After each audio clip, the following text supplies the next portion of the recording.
প্রিয় দেশবাসী এবং সাংবাদিক ভাই বোনেরা, আপনারা জানেন যে বিগত 15-16 বছর যে ফ্যাসিবাদী শাসন ব্যবস্থায় আমাদের শুধু রাজনৈতিক কাঠামোই ধ্বংসপ্রাপ্ত হয়নি, বরং ব্যাপকভাবে ক্ষতিগ্রস্ত হয়েছে বাংলাদেশের অর্থনীতি। এবং এই গণঅভ্যুত্থানের পরে এই অন্তর্বর্তী সরকার যখন দায়িত্ব গ্রহণ করে, বাংলাদেশের অর্থনীতি ধ্বংসের দ্বারপ্রান্তে ছিল। আমরা ব্যাংকগুলোর দুর্দশা দেখেছি, একটা ঋণগ্রস্ত অবস্থা এবং একটা লুটপাটের অর্থনীতির ভিতরে বাংলাদেশ ছিল। সেখান থেকেই গণঅভ্যুত্থানের পরে এই অন্তর্বর্তী সরকার থেকে সারা দেশবাসীর প্রত্যাশা ছিল যে এই অর্থনৈতিক ব্যবস্থার একটা রূপান্তর ঘটবে এবং আমরা যে বৈষম্যহীন আর্থসামাজিক ব্যবস্থা, যে বৈষম্যহীন সমাজের জন্য প্রত্যাশা এই গণঅভ্যুত্থান, সেই গণঅভ্যুত্থানের আকাঙ্ক্ষার একটা ভীষণ অর্থনৈতিক রূপান্তরের একটা পলিসি আমরা এই বাজেটের মধ্যে দিয়ে পাব। তো আমাদের কাছে মনে হয়েছে যে সরকার এই বর্তমান সময়ে যে অর্থনৈতিক সমস্যাগুলো, সেই সমস্যাগুলো তারা অ্যাড্রেস করতে পেরেছে, কিন্তু তার প্রপার সলিউশন বা স্ট্র্যাটেজি বা যেই ভিশনটার কথা আমরা বলতেছি বৈষম্যহীন সমাজে, সেইটা এই বাজেটের মধ্যে দিয়ে আসেনি। এটি 1 বছরের জন্য বাজেট হলেও সেটার বাস্তবভিত্তিক হলেও কিন্তু সেটার নতুন বন্দোবস্তের যে আকাঙ্ক্ষা, অর্থনৈতিক রূপান্তরের যে আকাঙ্ক্ষা, সেই আকাঙ্ক্ষার পূর্ণ প্রতিফলন ঘটেনি বলে আমরা মনে করছি।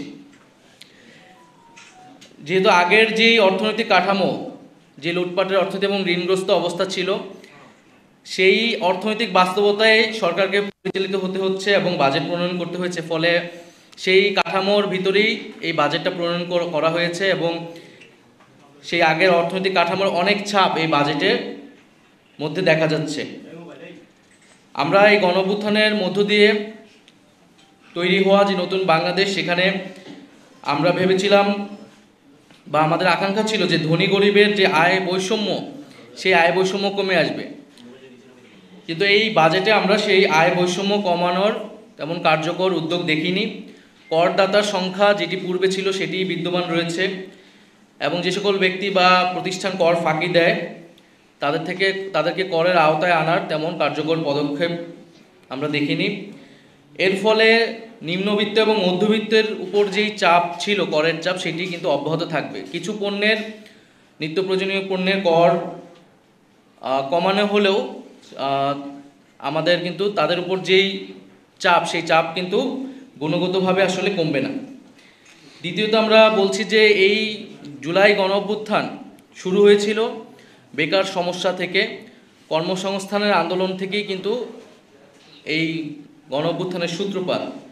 ফলে তরুণদের ব্যাপকভাবে প্রত্যাশা ছিল যে আমাদের যে বেকার সমস্যার সমাধান এবং কর্মসংস্থান বৃদ্ধির জন্য উদ্যোগ থাকবে, কিন্তু আমরা সেটি দেখতে পাইনি। গত 1 বছরে 26 লক্ষ বেকার বৃদ্ধি হয়েছে, কিন্তু কর্মসংস্থান বৃদ্ধির জন্য যে বিনিয়োগ বাড়ানোর প্রয়োজন ছিল সেই ধরনের নীতি গ্রহণ করা হয়নি, বরং ব্যাংকের উপর যে নির্ভরশীলতা সেটি অব্যাহত রয়েছে, আগের আমলের মতোই সেই ধারাবাহিকতা রয়েছে।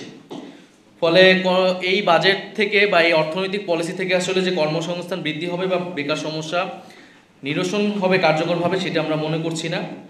শিক্ষা, স্বাস্থ্য এবং বিজ্ঞান প্রযুক্তি খাতেও তেমন নতুনত্ব নেই, বরং শিক্ষায় ন্যূনতম 2%, জিডিপির 2% বরাদ্দ থাকাটা আমরা উচিত বলে মনে করছি এই সময়। সেটা 1.7% হয়েছে। একইভাবে স্বাস্থ্য বা অন্যান্য খাতেও সেই বরাদ্দ বৃদ্ধি হয়নি। আরেকটি গুরুত্বপূর্ণ বিষয় হচ্ছে যে প্রবাসী শ্রমিকদের বিষয়ে আমরা চেয়েছিলাম যে তাদের প্রতিও সরকারের নজর থাকবে এই বাজেটে, কারণ এই অর্থনৈতিক ভঙ্গুর অবস্থা থেকে কিন্তু রেমিটেন্স, প্রবাসী শ্রমিকদের যে রেমিটেন্স আমরা পাই তাদের থেকে, সেটা একটা গুরুত্ব বহন করে এই অর্থনৈতিক ব্যবস্থার উন্নয়নের জন্য। কিন্তু আমরা দেখছি যে প্রবাসী কল্যাণ মন্ত্রণালয়ের বাজেট কমানো হয়েছে, সেটি প্রায় প্রবাসী কল্যাণ মন্ত্রণালয়ের বাজেট অর্ধেক করা হয়েছে এবং এটা আমরা নিন্দা জানাচ্ছি এবং আমরা মনে করি যে এই বাজেটটা, প্রবাসী কল্যাণ মন্ত্রণালয়ের বাজেট কমানো উচিত না। কারণ এই আমাদের প্রবাসী ভাইয়েরা তারা কিন্তু নিজেদের উদ্যোগে বিদেশে যায়, দেশের এই প্রবাসী কল্যাণ মন্ত্রণালয় থেকে যতটুকু সুযোগ সুবিধা তাদের দেওয়া হয় সেটিও যখন কমানো হয়, তখন আসলে এই সরকারের আসলে প্রবাসী ভাই বোনদের উপরে আসলে তাদের উদ্যোগ কি সেটি পরিষ্কার হয় না। এবং আমাদের দেশের বাইরে যেসব ভাই বোনরা যায় তাদেরকে প্রাতিষ্ঠানিকভাবে দক্ষ করে তোলার উদ্যোগ যাতে নেওয়া হয় এটা আমরা জানিয়েছিলাম, কিন্তু উল্টো দেখা গেল যে প্রবাসী কল্যাণ মন্ত্রণালয়ের বাজেট কমানো হয়েছে। এছাড়া ক্ষুদ্র ও মাঝারি ব্যবসায়ীদের প্রতি ইনসেনটিভ থাকবে, আমাদের এটা প্রত্যাশা ছিল, কিন্তু ক্ষুদ্র ও মাঝারি ব্যবসায়ীরা লাভবান হবে এই ধরনের উদ্যোগ আমরা দেখিনি এই বাজেটে। আরেকটি বিষয় হচ্ছে ই কমার্স বা ডিজিটাল ট্রানজ্যাকশনের ক্ষেত্রে ট্যাক্স বৃদ্ধি করা হয়েছে, যেটা 5% ছিল 5 থেকে এখন 15% করা হয়েছে, যেটা আমরা মনে করি যে আমাদের যে ডিজিটাল ইকোনমি সেই ইকোনমি ক্ষেত্রে সেটার প্রভাব তৈরি হবে, একটা নেতিবাচক প্রভাব তৈরি হবে। আরেকটি বিষয় যেটা সবাই বলছে যে কালো টাকা সাদা করার সুযোগ সেটা এই বাজেটে, আমরা মনে করি যে কালো টাকা সাদা করার সুযোগ রাখা উচিত ছিল না।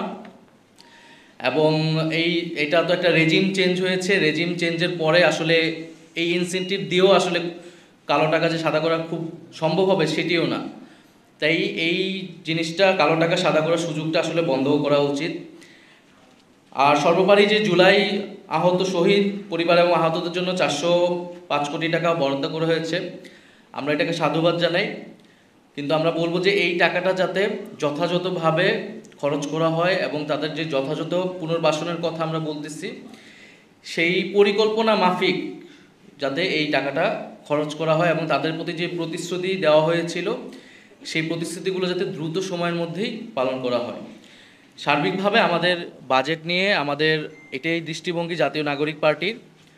আমরা সরকারের ভিতরে এই বাজেটের ভিতরে সরকারের অনেক চেষ্টা ছিল আমরা দেখেছি, কিন্তু অর্থনৈতিক রূপান্তরের সেই ভীষণ বা কৌশলটা এই বাজেটের মধ্যে সম্পূর্ণভাবে আসেনি বলে আমরা মনে করি। যদি আপনাদের কোনো প্রশ্ন উত্তর থাকে।